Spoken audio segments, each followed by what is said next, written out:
once loved. He may be poor, but never was done. His clothes are worn, shoes and feet are shining clean, but nothing to eat. He grew a man, head held high. He wrote a book and won a Nobel Prize.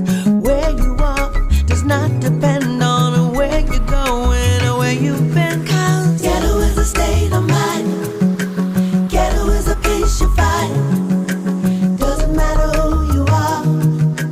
Only thing that matters is where you end up. Ghetto is a state of mind. Ghetto is a place inside. Doesn't matter where you're from. Well, you know that delicious music we just heard just a second ago was from Miss Siedah Garrett. Yes, ma'am. What's happening, sister? Say hey to everybody. This backstory. Hi, everybody. Hi, backstory's on Ki-Fi. What's crack-a-lackin'? Girl, I'm just so glad to have you. Thank you so much for coming and being a part of this. Thanks for the invite. Yes. Child, I know you got some stories to tell. This whole format is just set up to talk about us as artists, our lives, how the type of life we had that brought us into the artistry, what inspired us, what moved us, or what hit us in the head and caused us to be in this beautiful thing we call the music business and to stay into it. Teach. I know. So I'm going to start by saying, where you from? L.A.? Where are you from, sister? I'm from Los Angeles, born and raised. And when people ask me, what part of LA did you grow up in?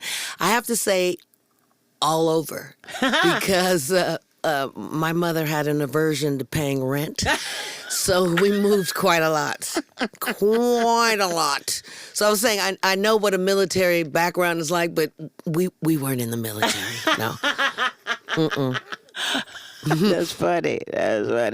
So, yeah, okay. And you're well versed in being the new kid in class on the regular. All the time. In fact, I thought everybody lived like that. I was always the new kid in school, always just missed class pictures, just missed class trips, just missed the purchasing a class ring or whatever it was. I had always just missed it.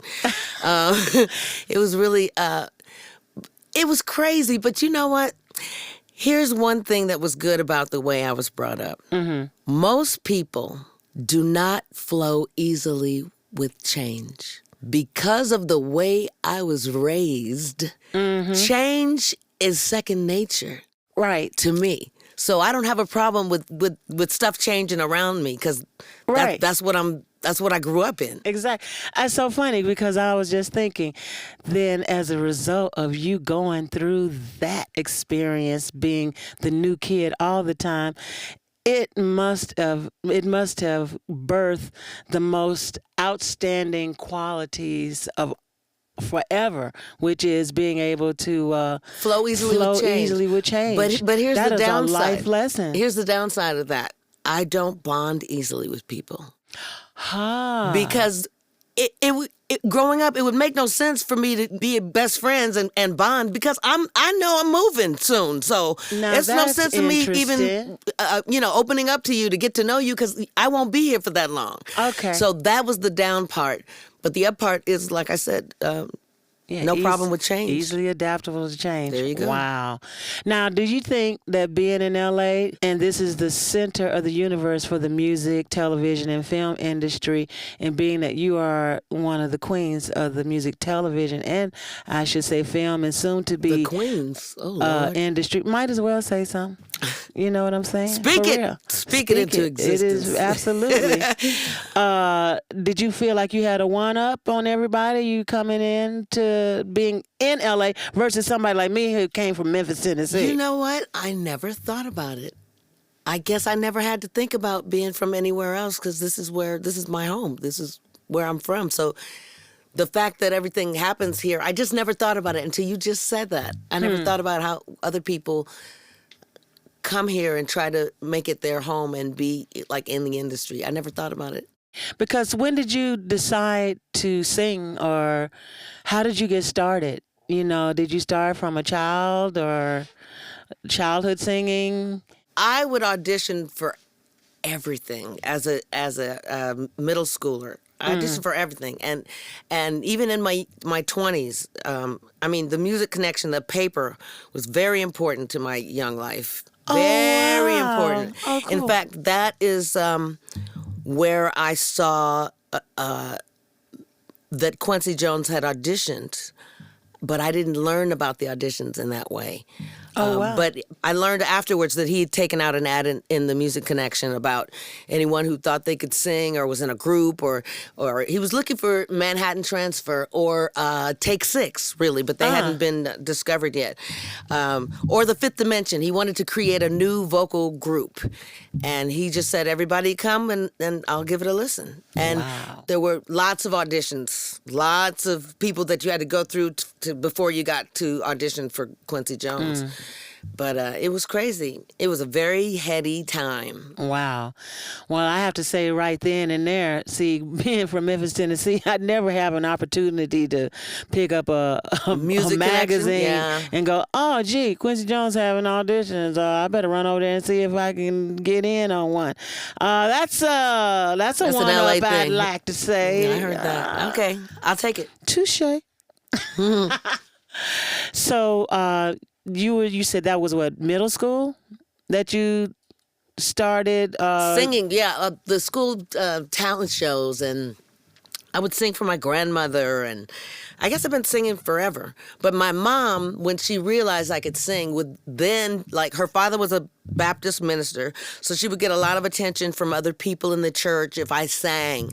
So my mother would always encourage me to go up there, because afterwards people would be like, that's your daughter? Oh my God. It would be all about her after that. So she did a lot of that. But and how did that make you feel to get up there and do that? Did you mind doing that? No. Wow. I sure didn't. No, Wow. because there was nothing else really in my life that made me feel special, different. Now that's interesting. And you wanted to feel special and different. Because I didn't grow up with my father. I'm a daddyless daughter, so we're forever seeking attention. I'm an artist, forever seeking attention. So, and I didn't get a lot of attention from my mom. She had other things to worry about, and I was not one of them. And I feel like my life was the antithesis. I didn't want to be seen. Actually, Really? it was not cool. You in the wrong business, well, sister. It wasn't cool to be different. When I grew up with, I knew I was different. Something was odd about me, and my parents were like, "Why can't you be like so and so?" And I'm like, "I don't know." Wow, wow. So you how'd that make you feel? Like I need to get the fuck out. Okay. That's why I'm in Los Angeles. Oh, we can curse on this. Oh shit! It's a podcast. It ain't on radio. Here we go. Oh, it's that kind of podcast. It's that kind of party. Hey, I didn't feel like it was okay to be different.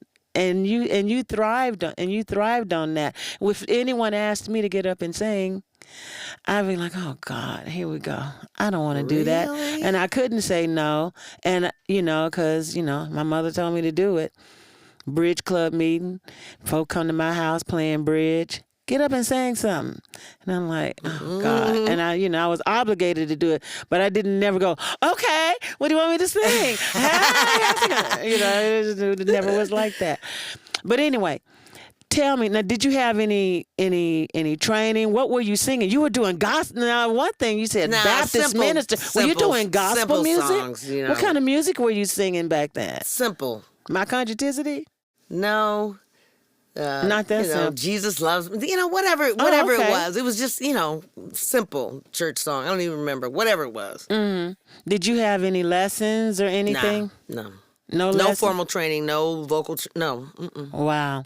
Did you go to school and go to college? Did you study any theory? I was out of the house on my 17th birthday, and I've been living on my own ever since. And I did graduate high school, and I tried some college, a couple years of, what do they call it, junior college, But I had to work. I had to make money. So I went into the workforce and dropped out of whatever little college ambitions I had. Oh, wow. Yeah. What was the first job you did? I think I was a receptionist. There was this Apple One temporary agency. Oh, I remember Apple One. Yeah, and I did a lot of receptioning until I learned how to type. And then I got better jobs. Yeah. So when was your first professional job as a singer? In my late teens, early 20s. I mean, girl, I was in all kind of groups. Growing up, I was in bands. I was in girl groups. I was in groups I was the lead singer in the whole band. I was in a 19-piece Latin disco band at one point. What? We did top 40 in Pico Rivera. Oh, my Lord. I haven't thought about that in so long. Some Latin club in Pico Rivera, and every weekend I would perform with this 19-piece disco band. Wow. It was crazy. Wow. But I got to sing, and So basically you were doing leads the whole time? yes. And thrashing my voice with cigarette smoke, and it was a club back in the the when 80s. you could smoke all over the place. Yes, insane. Wow. So I really thrashed my voice a lot in those days. But you did, and you were able to eventually make your living doing it. Yes, doing it better, better than I had been. Yeah. So at what point did you finally morph into doing the background singing, the sessions, and doing all the TV commercials? Because that became a really big mainstay for you. Yeah, that all happened at the Quincy Jones auditions. Now, when was this? How old are you? When was this Quincy Jones? I think I was like 27. It was 27, 28 years old, something like that. Oh, okay. But yeah, What did he have you do? What did you have to do? I came in with just a song. We just sang a song, and it was Tom Baylor and Philip Ingram and Shut up. Dennis Lambert and Franny Goldie, and they were all submitting songs to Quincy Jones for the Patty Austin album. So I just started singing everybody's demos. It was crazy. They saw me at the auditions. I guess they must have known that I was one of the top people that was going to be considered for this group. Okay. So I just started singing everybody's demos, which was a blessing for me on so many levels. Right. Because I got to learn about song composition, about song arrangement, about lyrics, about melody, because every writer, producer has a different style that they write and produce in. And if you're singing all these different demos, you're exposed to different styles and different feels and different tempos and different keys. It was just an awesome learning experience. So you were paying attention to the details of the songwriting at that point. Because I found it I'm a wordsmith. Before I started writing songs, before I knew I could write a song, I was writing poems and short stories. Now, did you do that in high school? Yes. In fact, in junior high school, Louis Pasteur LA High School. My first year in LA High, I had a poetic writing class. I think it was poetic writing or something. Wow. Some creative writing, that's what it was. And the teacher knew about a statewide or a countywide poetry writing contest, and she said you should submit a poem. I'm like, okay, and I did. And out of LA County, I was third place, and the prize was like $150. It was like, wow, what? I was on cloud nine. It was crazy. So I think I always knew that I loved words. But I didn't put the songwriting thing together until I was made to. Okay. And when I got in this group, the idea was to be part of this group as an artist, and all the other guys were proficient musicians that wrote songs. I didn't. So they took their contracts back to Quincy, and he said, well, where's Siedah's contract?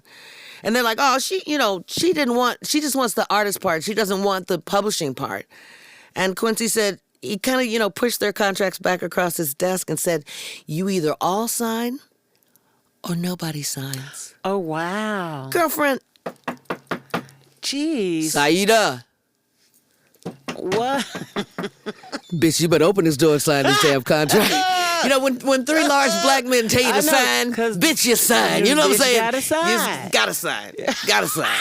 So I did, and then I realized, crazy. oh, shit. I don't want to be on the business end of a lawsuit with Quincy Jones, so I better fulfill this contractual agreement But it was crazy for me because let's say you had to write 12 songs a year. Dang. They are proficient musicians. They could write 100% of a song. I, at best, can write 50%. And don't let 3 people be in the room because then it's thirds. And I can't, I said, no, I don't want that pressure. But when they said, bitch, you better sign, I decided I better learn how to write a song. You gonna learn how to write a motherfucking That's song. when I started paying very close attention to those demos that I was doing.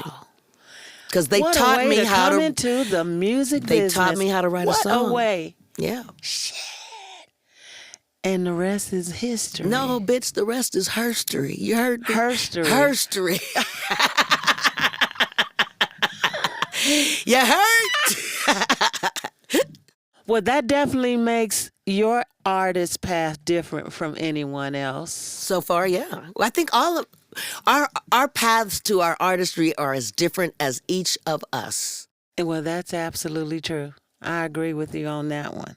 Wow. Nobody takes the same route to wherever they get to, because nobody ends up in the same place. Well, that's the truth. That's true. Now, you have done background work. I've sung with you on people's records as a session singer. Mm-hmm. But you've also gone on the road. Now, you starting out the way you did, basically as an artist / songwriter with none other than Quincy Jones, Jesus on the cross. It doesn't get Jesus on the Christ on the cracker. It don't get much better than that. When did you go into background singing? How did that start? The touring. And who was your first? Sergio Mendes. Oh. While I was waiting for Quincy Jones to decide whether or not I was going to be in this group, it was like 9 months. I'd get a letter every couple of months. Congratulations, you're one of 500. Congratulations, you're still in the running, 250. Congratulations, we're down to 100. Really? Congratulations, you're still in the running, 50. 25. 10. 5. 4. Me and those 3 dudes, okay? Me and those 3 dudes. Really? So, yeah. And that's where it all started. And then I just started singing demos and there was a Chicago ad guy named Mark Villa who moved from... I remember Mark Mark Villa. is the one that started me doing jingles. Because he was a jingle guy. Started, doing McDonald's and Pepsi and Coca-Cola. Right. And from the year 2000 to 2016, I was the voice of Toyota for Southern California. Oh, you had a campaign. Now at your Toyota dealer, you can get a great deal on a 2016. That was me. For 16 years, it was the greatest gig ever. Can I get an amen and can I get one? Well, it happened, quote unquote, accidentally, and I don't believe in all this stuff. I don't believe in accidents or coinkydinks. Okay, so I was singing in a group. We make it easy, oh so easy. We make it easy, easy on you. It's the Southern California Toyota jingle then in 2000. Okay. So I'm singing that, and I guess some voiceover talent didn't show. So Mark goes to me, Siedah, can you say this? I'm like, yeah. Oh, wow. So I did it, and then I became that history. girl, yeah. Dang. Right spot, right time, I guess. Wow. Yes, ma'am. Yeah. Sergio Mendes, dang. Oh, that happened. That was weird. While I was waiting to be in this group with Quincy, I was in the driveway washing my little 68 Volkswagen Buzz. 68. It was the delight of my life at the time. I could see you riding Yeah, around baby. in a bug. And so Sergio was on my favorite radio station, 1580 K-Day. Hi, shout out to K-Day. And Sergio was talking to the DJ, and the DJ said, hey, if you want to talk to Sergio Mendes, call 555, whatever the number was. So I ran in the house, left the water hose on, the radio on in the car, and I ran in the house, and I started dialing... Rotary. Yeah, rotary dialing. dial. Shit. And I kept dialing, kept getting busy. Finally, it started to ring. And it rang, and it rang, and it rang, and it rang, and it rang. And finally, 50-Day to K-Day, I'm like, hey, I didn't know what the hell I was going to say, but I had the man on the phone. So I said, is Sergio looking for any singers? I don't know what, girl, to this day, I don't know where that came from. He said, I don't know, why don't you ask him? he put Sergio Mendes on the phone, and Sergio goes, so have you have anything recorded? Do you have anything, I could? And I had one record, and it was produced by, no, I don't like them anymore, so I'm not going to say. But anyway, it was produced, and I had one record, and I knew my mama had one, and I knew my grandmama had one. So I went to my mother's house, and I grabbed this album. Went to Sergio Mendes's house in my 68 Volkswagen Bug, and he lived in Encino in a beautiful mansion that has since burned to the ground. Oh. But, yeah. So, he, the gates open, and it's this lush. I feel like I'm in, in San Juan Capistrano or Peru or Puerto Rico, I don't know. So it was just lush gardens, and his wife is beautiful. Her name is Gracinia. So Gracinia comes to the door, and she goes, come in, come in. So I hand her my little album. She said, I'll go get Sergio. So next thing I know, Sergio's coming down this bank, this beautiful spiral staircase with his Bermuda shorts, his Tommy Bahama shirt, his straw hat, and his 6-inch fat stogie hanging out of his mouth, right? Like Ricky Ricardo. Almost. And then the accent was so thick. So anyway, long story short, he took the record, put it on his turntable, dropped the needle, picked it up, dropped the needle, picked it up, dropped the needle. And then he said, okay. Then he left. And Gracinia hands me this cassette tape. On this cassette were 3 songs. Wow. All that I had to learn in 5 days. All in Portuguese, bitch. Oh. In Portuguese. All right. I learned these songs. Now you couldn't just do that and be done? No, there were 3. That song wasn't even on the list, okay? Oh, hell. So I learned these 3 songs, and I auditioned for a young guy at the time, an amazing jazz pianist named John Beasley. Oh, I know John. Amazing. I didn't know him from Adam. Wow. So John is the MD for Sergio Mendes, so it was John's yay or nay whether or not I passed this audition. So whatever it was, John was like, yeah, she can sing. So I ended up touring with Sergio Mendes while I worked at this temp agency. And, I would leave on Thursday. And Girl, we would come back on Tuesday. So I would get, hey, where have you been? Girl, we were in Canada. Girl, I've been to the Bahamas. Girl, they hated me. So, because I would always pick a music gig over an office job anytime. Well, of course you would. Baby, my sister did not understand me. She said, you would leave a good job just to do a show? I'm like, yes. Yeah, that sounds like my family. She understand now, though. Let me just tell you. She understand now. It's crazy. That's crazy. Wow, that's a crazy story. Incredible. Well, geez, after that, okay, damn. Quincy Jones, Sergio Mendes. After the tour, you back working with Quincy? Did you doing sessions? Now you kind of in the groove of things in L.A.? Absolutely. So what was the next step for you? You did have a recording contract. You had a record deal. Oh, I had several. Yeah, but they all. When did that start? The moment the group contract expired, I was then signed as a solo artist and started making solo records. That is a painful story because I made a few records that will never see the light of day, but I still owed the record company for having spent the money to create. That's how they roll. Yes. It's such an ugly beast, which is why it's slowly dying. Anyway, so the artist side of my career was lacking. But as a songwriter, I didn't know anything, and I was just an asset. So Quincy decided to call a meeting with his West Coast songwriters. I think there were like 6 or 7 of us at the time, and tell us about this project he was working on, a project we now know is the Bad Album. Wow. And he said, we need one more song to finish off this album. He didn't know what tempo. He didn't know what kind of song. He just knew he needed one more song to finish out this Michael Jackson album. And so everybody on the West Coast and certainly in his writing team started writing songs for this album because they knew he was working with Michael. So everybody started submitting songs for that project. Mm-hmm. So I took some copious notes at that meeting. And then I went to one of the guys whose demos I loved singing so much. Because I loved his musical sensibility and I love his arrangements and I loved his melodies, Glenn Ballard. So I went to Glenn and I said, Quincy's looking for a song for Michael. He said, well, what kind of song? I said, I don't know. I don't know. So he said, okay, let's just see what we come up with. Mm-hmm. Cut to 2 years before this day in the studio. I'm at a session with said John Beasley. Okay. And I thought we were having a great writing session, doing well, and the phone rings.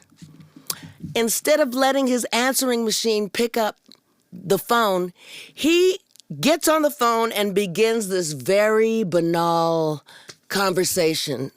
Oh, nothing. No, I'm like, and I'm thinking, no, he didn't just say he's not doing nothing. He didn't. No, he didn't. And I'm getting more and more angry because I thought we were having a creative moment here, and now he's having this banal conversation. Oh, nothing. I couldn't believe it. So I'm flipping through my lyric book, just going, and he says on the phone, the man. What man? Oh, the man in the mirror. I wrote man in the mirror. 2 years later, I'm at Glenn's house. Well, what does he want? I don't know. Let's see what we come up with. He gets up to turn on the keyboard. And I'm flipping through my lyric book. While he's trying to get a sound, he starts playing. Doom, doom, doom, doom, doom, oh, so he comes up there. As he's trying to get a sound on the keyboard. And as he's playing that, I'm flipping through the book. And then the word man in the mirror, the phrase, popped off. Every time I tell this story, I get goosebumps. Wow. The phrase popped off the page to me. And I couldn't write fast enough. I was just, and I'm giving Glenn the whoop, whoop, whoop, whoop, whoop, whoop, whoop, with my other hand. I'm writing with my right hand, giving whoop, whoop, whoop, wait, wait. And he's just playing, and I'm just, we had the first verse and the first chorus to Man in the Mirror like in minutes. Wow. So he said, you go home and finish the lyric. I'll finish the track. We'll demo the song on Friday. Cool. That was Wednesday. We demoed the song that Friday. At the end of it, we hugged. We knew we had something very special. We didn't know if Quincy would think that. We didn't know if Michael would think that. But we knew we had a great song. And that's all that we could do as songwriters. That's all you can deliver. The rest is so out of our control and out of our hands. So it's like a baby that you just put in a basket and put it in the river. Just let it go. Bye. Right. Go where the river takes you, son. So we wrote that, like I said, Friday night, and I knew that the Quest Music publishing offices were not going to be open until Monday. But there was something in me that said, I can't wait till Monday. So I called Quincy. I said, Mr. Jones, Glenn and I have written this song. He's like, great. Send it to the office and I'll listen to it on Monday or Tuesday. And then and he starts going on about when he's going to, I'm saying, no, Quincy, can I just come by and drop off the cassette? No, I'm having a business meeting. I got 12 suits sitting at my dining room table. You can't. Quincy's arguing with me. He has 6 daughters. Right. So he knew this little argument that we were having was futile. So he said, all right, shit. And he hangs up the phone.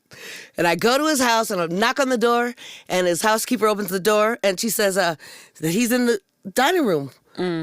She goes and tells him. He opens the dining room door, and sure enough, there are 12 suits at each seating at his dining room table. Wow. And they're looking up at me and looking at their watches like, bitch, this better be good. Whatever this is that's interrupting this meeting, right? Oh, wow. Whatever this is. I was getting all that energy from all those suits at the table. So I was like, wow. So I'm hoping that I watched Quincy kind of slide the door closed behind him, and I give him this cassette. And I say, the only thing I ask is that you just get back to me. Just let me know. He's like, all right. And then he closes the door and I go home. 2 hours later, I'm in the house making dinner or whatever. And Quincy's on the phone and he says, Sid, this is the best song that I've heard in 10 years. Wow. And I'm like, yes. Wow. Yes. And then you know how, wait. You know how when Charlie Brown's teacher is talking, he said, but, and I just flipped it off. I didn't want to hear shit else. I wanted to live in best song 10 years. Let me just live in that for a moment. I didn't want to hear shit. That's all I heard when he said, but. It was Charlie Brown's teacher. Then I think I heard him say something like, we've been in the studio with Michael for 2.5 years. We have yet to record anything Michael didn't write. I don't know, Sid. If he doesn't do it on his record, I'll record it with James Ingram on my record. Lord have mercy. Now, wait a minute. I love James. I love James as much as anybody. James. But Michael Jackson, God James knows Ingram. I do. Michael Jackson, James Ingram. Y'all thought, had to let it go. You have to let those things go. So a few days later, I get this call from Quincy, and he says, and I quote, we in the studio recording your old piece of song. Lord have mercy. And I was like, yes! Wow. And then he said, but Michael, and then I didn't hear shit. I was like, we in the studio recording your song. We in the studio. So that means him and Michael Jackson are in the studio with my song. And I'm just, okay. And then he says, but Michael has a problem with the chorus. He says, you need a few more, hold on. And then I hear, and Quincy gets back on the phone. He says, and Michael really wants you to bring home the, hold on. And then I hear, and Quincy gets on the phone. He said, hold on a minute, Sid.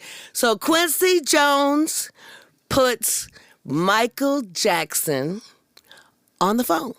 Wow. I don't know about you, kid, but when I was coming up, Michael was my husband. That was my husband. My cousins had Tito and Jermaine, but Michael was my husband, okay? My ass picked Jermaine. Help me, Lord. That sounds like a personal problem. That was a But anyway, problem. yes. So in my mind, I'm on the phone with my husband, right? But I did not want to be a typical fangirl, even though that's exactly what I was. Wow. I wanted to be the opposite. Right. And I guess I took it to the extremes because he got on the phone and the first thing he says to me was, I love this song. I said, thank you. The second thing Michael Jackson said to me was, and I love your voice. I was like, wow. You guys sound alike. He did that on purpose. He did that on purpose. Oh, really? Because you guys really... He did that on purpose. After It's amazing. Yeah, on the Bad album after we met. So, but I guess he liked the tone. The tone. Yeah. Yeah. And the energy, I think, because he ended up singing "Man in the Mirror" exactly like I sang it on the demo. So anyway, he actually filmed me singing the demo in a lower key because the key that I sang the demo in was one step higher than where the meat and the juicy part of Michael's voice is. So Quincy asked me to come to the studio and re-record it in a lower key. And that's when I met Michael. But like I said, I didn't want to be fangirl. And when I was on the phone with him, I didn't even finish that part. On the phone with him, the first thing I said was, how can I help you? I went straight hotel operator on him, right? How can I help you? Then he said, I love the song, I love your voice, you know. So long story short, I'm in the studio. He's filming me record this song in the new key. And then I saw Spike Lee's documentary where I guess the family allowed him to use some footage from that time.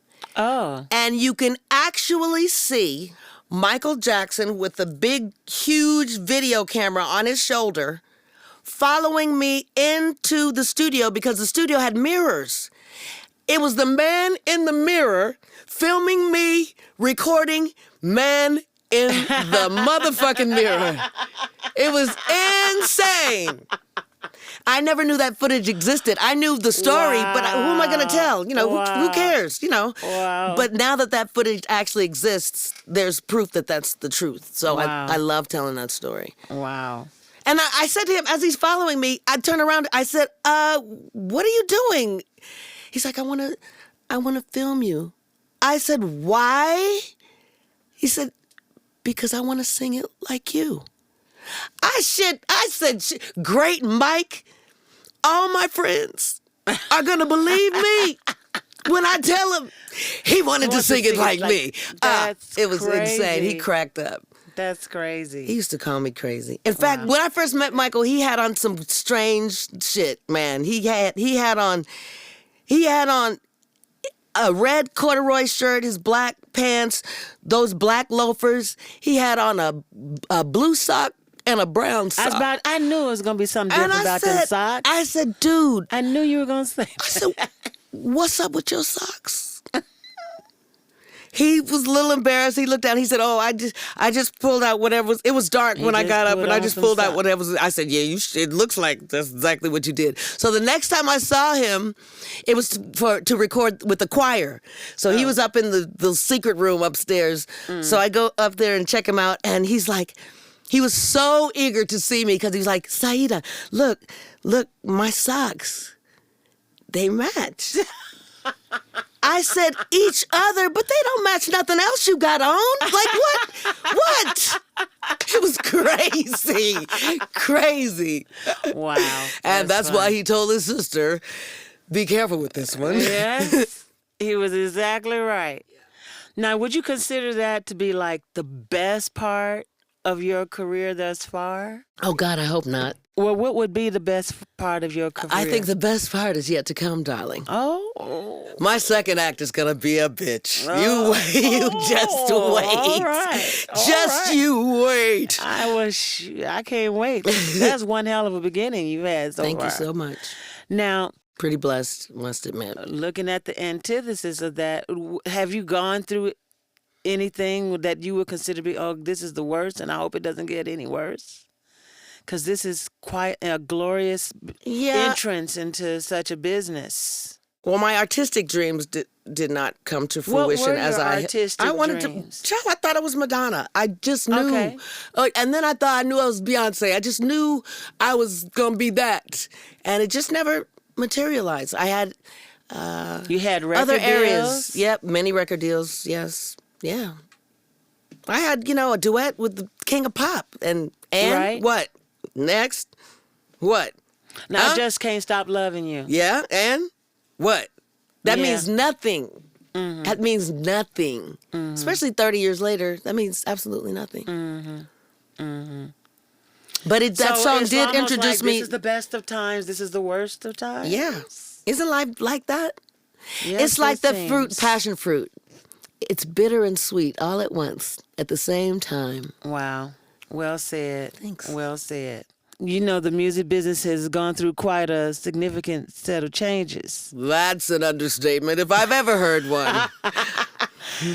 And you're speaking of a time when it was just running rampant with money and success and Let's just say it was a very liquid time. It was a very liquid time. Fluid, darling. Yes. Money was coming from everywhere. We were doing 2, 3, 4 sessions a day. Yeah. People were asking for That's when they use real music and recording session sessions. singers to actually come on their, and sing on their record. They wouldn't just have anybody singing on their records. They would wouldn't hire have a keyboard professional. parts that sounded like voices playing instead of us singing. Right. Yeah. So It's changed a lot. now, where do you see us now as session singers at this point? Unemployed, a lot of us. That's why I see a lot of us in the unemployment line.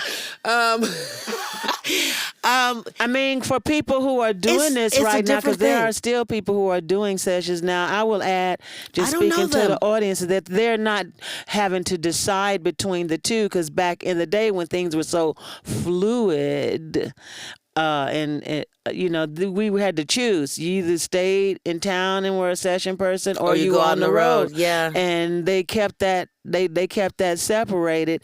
And of course, people like myself, I would try my damnedest to do both. Yeah. And just keep the relationships going, which is, like twirling plates in the air. You just come back and they're like, oh, we didn't, out of sight, out of mind. I just spoke with Sandra St. Victor. We talked about that. Out of sight, out of mind. It's like, who are you? They don't know you. Then you have to acquaint yourself, and reinvent yourself a lot of times. And reinvent yourself. Yeah. And she said Lisa Fisher went through the same thing. I'll be speaking with Lisa Fisher this weekend on that. Tell Legs I said hello. I will be you? sure to tell. She is that the girl's leg. got legs. Yeah, she's got crazy legs. Life. Very true. So it seems that we all have to go through that. But there are artists out there, there are singers out there who are doing sessions now, but now it's easy. Now you have to sing, well, easy in the sense that you have to be on the road and do sessions. You can't choose because there's not enough work either way that it go. But what do you have to say? What any gems of inspiration for people who are out there doing that as far as the music business goes, do you think that the music business is finally starting to settle in and No. balance out? No, I don't. Is it hopeful? There It's are still people in out flux. there. It's still in flux. I don't understand the business of music anymore because it's changed so much.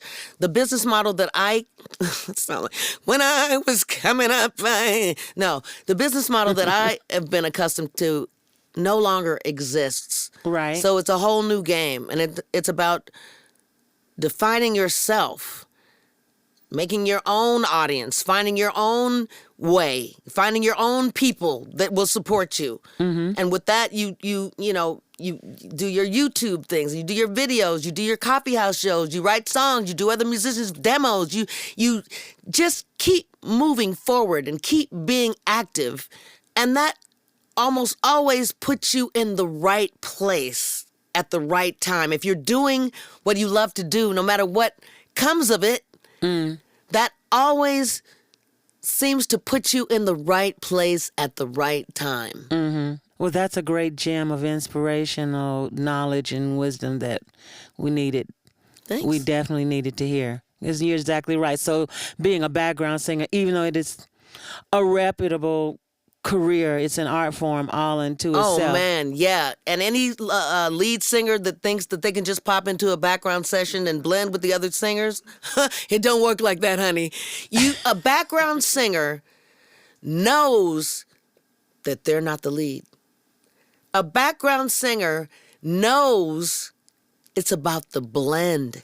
It's not about you standing out above the other vocals. Right. And a lot of lead singers often don't even hear that. They don't even hear that they're not blending in with the other singers. True that. So it's quite an art form. Yeah. Quite an art form that is slowly being replaced by computers and other instrumentation.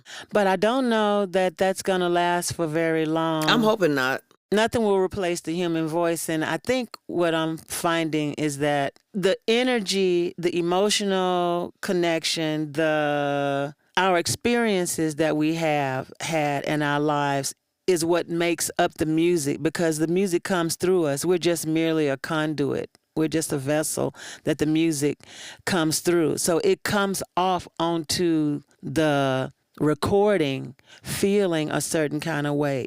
It's energy, and it forces people to feel a certain kind of way. I sincerely believe that. And when you're realizing that, it's like eating, a whole bunch of popcorn. Oh, it really tastes good, but after a while, it's like, I'm still really not full. I'm not nourished. My body is now become unhealthy. And I would like to think that at this point, the state of the audience is feeling unhealthy from eating so much popcorn. That Musical it's real popcorn. like, I thought I was getting some nourishment. It seemed like nourishment. It was filling me up, but I'm not connecting because there's no energetic connection without the humanness of it. So you have to come back to that. And I think generally in society, we are getting to that point where we're finally realizing the necessity of that. Does that make sense? Yeah.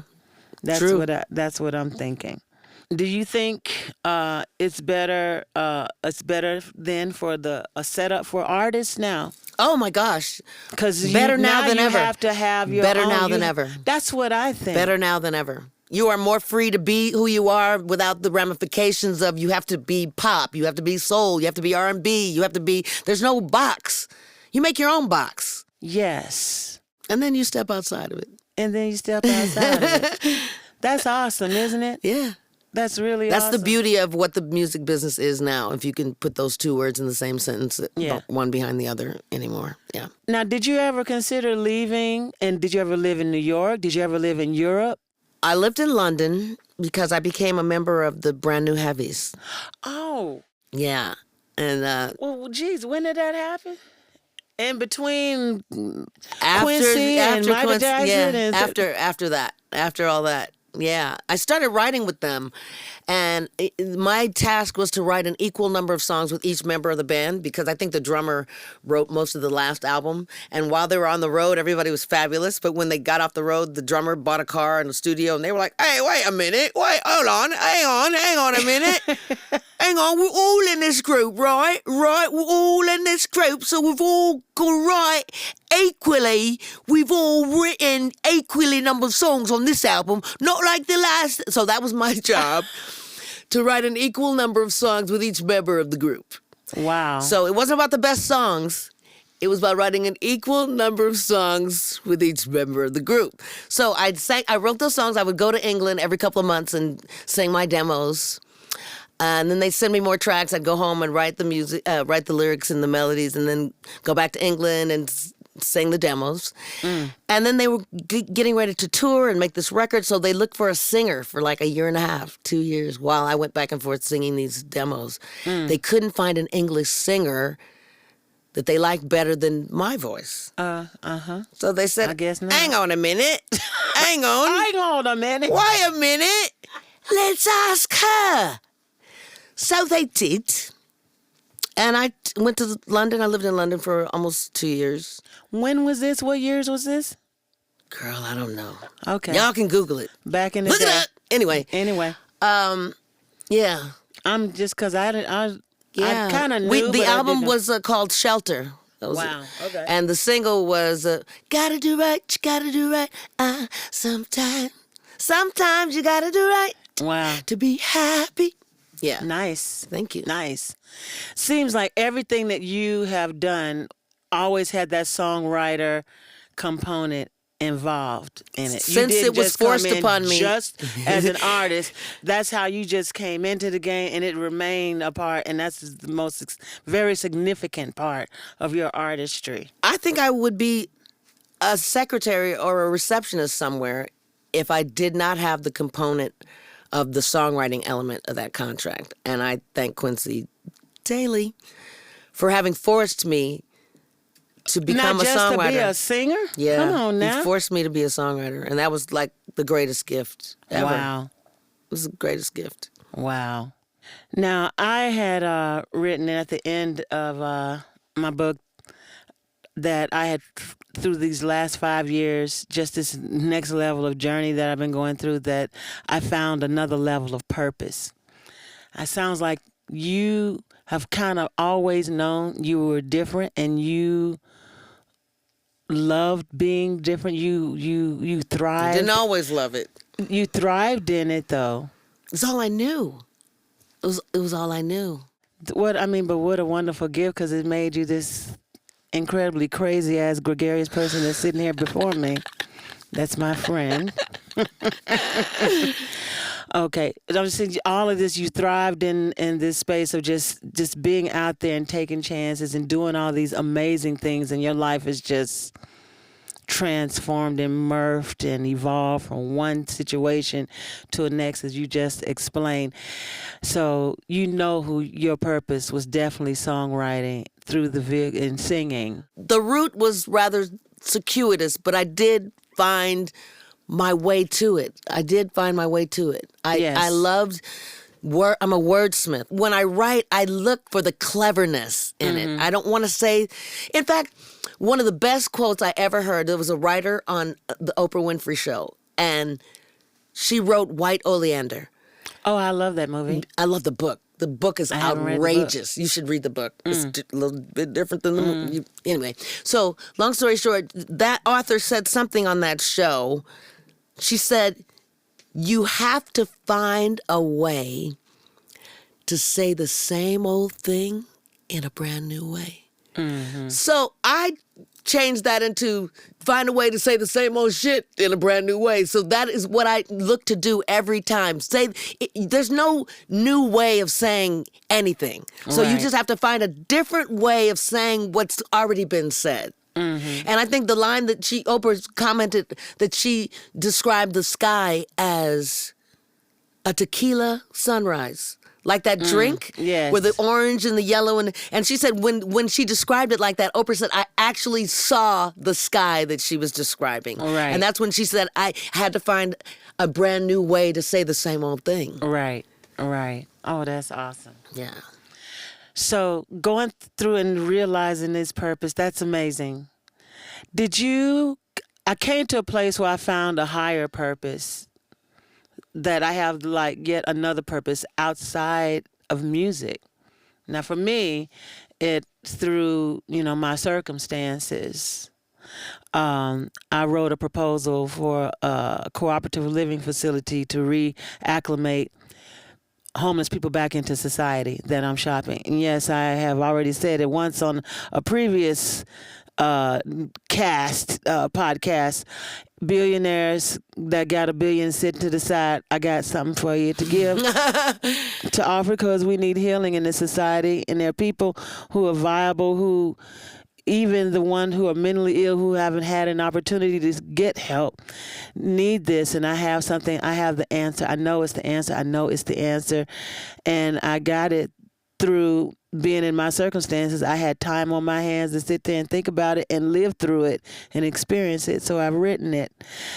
And I know that's part of my purpose, in addition to writing music, singing, and everything else that I'm doing. Have you found a higher purpose? Music is my higher purpose. Music is my ministry. Music is my life. To me, music is living magic, living, breathing magic, because you can make something from absolutely nothing. And it's so significant and so something that can necessary. Touch a heart and change a mind and cause someone to think about things in a little bit different way. That is pure magic. Done and dusted, as my English friends would say. Done and dusted. Well, that's how we gonna end this podcast. It's done and dusted. Done and dusted, baby. Girl, you did it. Thank you. It's been Thank fun. you. Thank you. Let's take a clap. Backstories on Ki-Fi. The audience loves you for that. Thank you, Siedah.